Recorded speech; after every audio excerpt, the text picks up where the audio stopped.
Hi everyone, তো চলো তোমাদের একটা ফেস প্যাক বানিয়ে দেখাই যেটা দিয়ে ট্যান রিমুভ হবে এবং স্কিনটা গ্লো করবে। তো একটা বাটিতে কিছুটা চাল আর কিছুটা মুসুরির ডাল নিয়ে ভালো করে ধুয়ে সেটাকে 1 ঘন্টার জন্য ভিজিয়ে রাখবো। তারপরে সেটাকে মিক্সিতে দিয়ে আমরা ওর মধ্যে দেবো কিছুটা কাঁচা হলুদ, দিয়ে ভালো করে পেস্ট করে নিতে হবে। দেখো পেস্টটা রেডি হয়ে গেছে। এর মধ্যে আমি দিয়েছি কিছুটা মুলতানি মাটি আর টক দই। তোমরা এর মধ্যে বেসনও অ্যাড করতে পারো। তো ভালোভাবে মিক্সটা করে আমরা ফেসটাকে ধুয়ে নেবো ফেস ওয়াশ দিয়ে, দেন এটাকে ভালোভাবে অ্যাপ্লাই করব। তো এটা শুকিয়ে গেলে আমরা হালকা হাতে একদম স্ক্রাব করে নেবো। এর মধ্যে যেহেতু চাল আর ডাল আছে, তো এটা স্ক্রাবেরও কিন্তু কাজ করবে।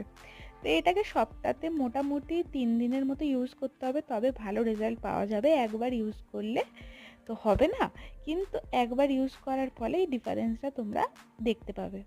তো ভিডিওটা যদি ভালো লাগে তাহলে একটা লাইক কমেন্ট শেয়ার করে দিও, চ্যানেলটিকে সাবস্ক্রাইব করে দিও। টাটা।